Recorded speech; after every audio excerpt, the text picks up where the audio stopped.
Hi, my name is Roger and I'll be your instructor for this class, Acrylics for Beginners. I'm really glad you're here. Before we begin online, I wanted to go over some of the materials that we'll be using for the class and how to order them if you need to, and also how to set up your workstation in case you have never painted before. So let's get going and take a look at some of the material. So these are paintbrushes. They come in different sizes and qualities. So these are fairly short ones, and those are different. Each one is a different width. And the quality is, the cost and the quality are related because the more expensive they are, the longer they last. And so if you keep them clean and don't do with them what I do with them, they should last for a long time. Acrylics are pretty hard on brushes, so it's perfectly okay to use what you have or to use cheaper brushes in the beginning. And you might need a 2-inch chip brush for putting on gesso on canvases and stuff like that. While I'm here, these are the canvases that we'll be using. So this one is a little bit large for us. This one is 11 by 14 and this is 8 by 10. So this is the size of the canvas that the class specified. You can always go a little bit bigger, and then if you want to work on your own things, you can go to any size you want. So easels aren't necessary, but something like this is very handy for whether you want to work small or medium or even eventually larger. So I recommend it so that it's at the right perspective to your face, but it's not essential.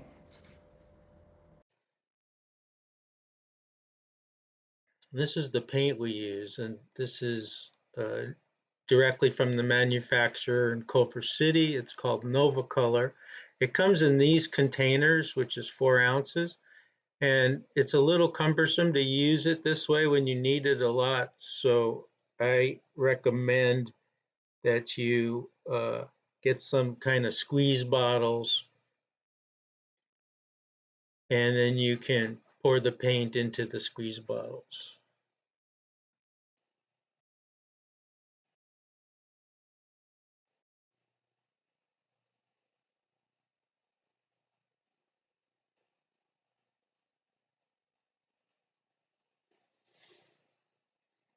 Nova Color is a manufacturer in Culver City, California. They used to be.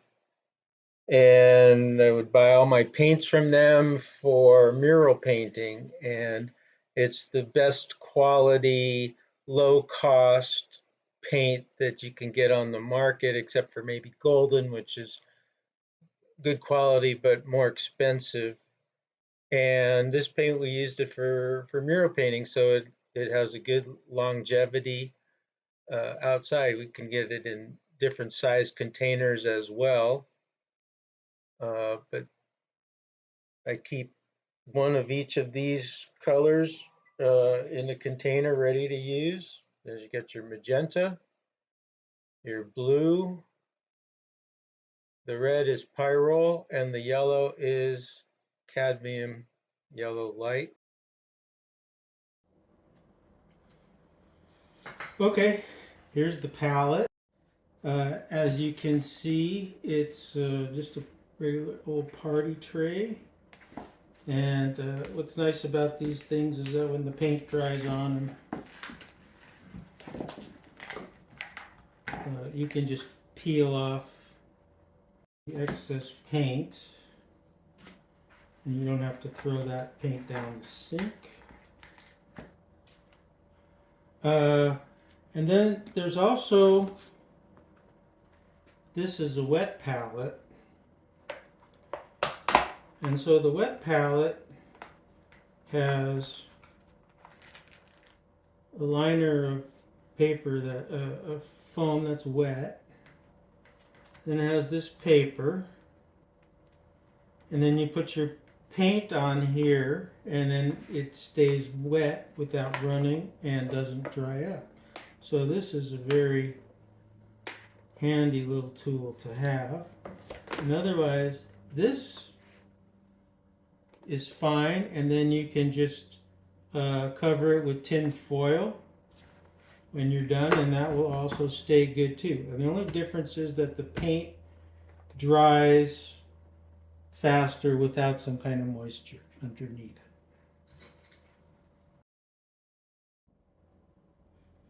Okay, so this is a rag, and every time you rinse your brush, you get the water off on your rag. You can also use paper towel. But the main thing is that you have something here to blot so you don't get extra water in your paint.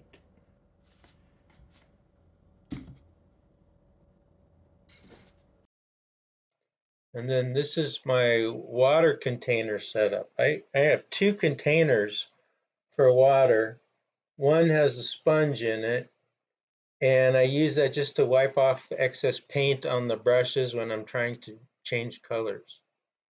So, and then the other one is for final rinse. So by doing it this way, my water setup lasts longer and I can paint longer without having to change the water. Otherwise, you probably get the water contaminated earlier, maybe within an hour.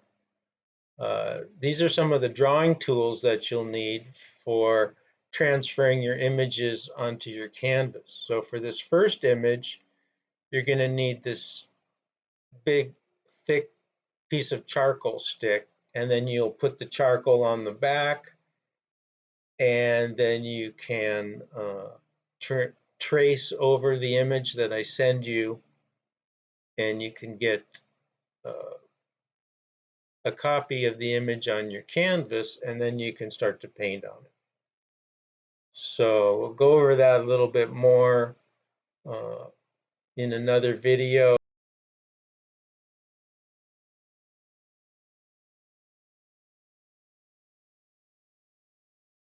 For that.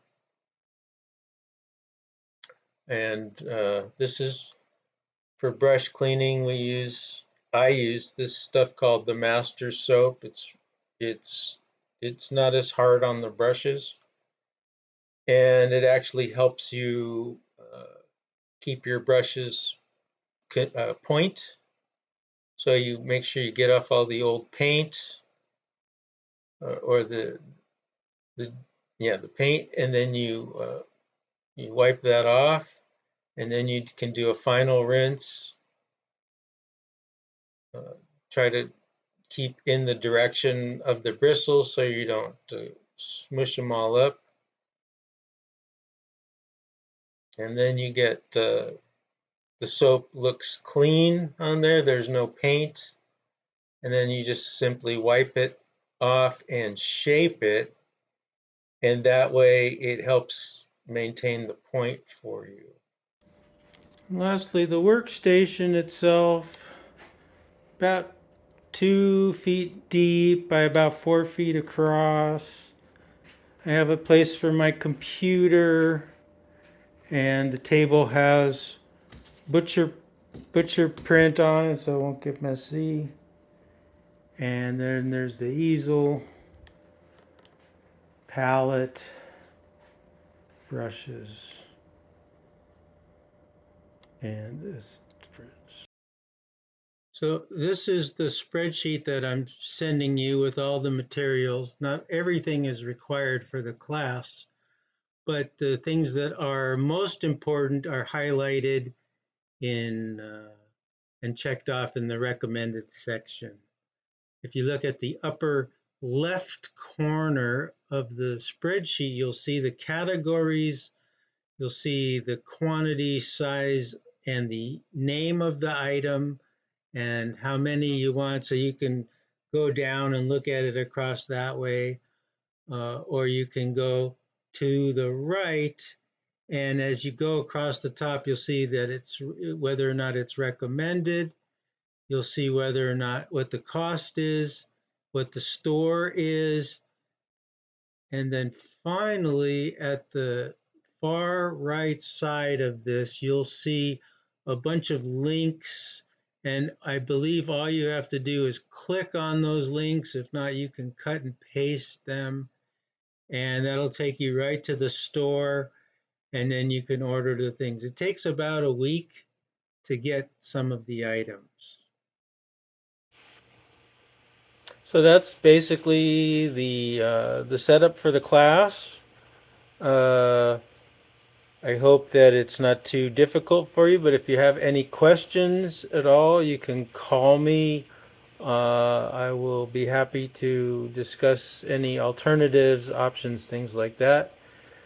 Uh, I am so glad to have you in my class. I am really looking forward to getting started, and I will talk to you then.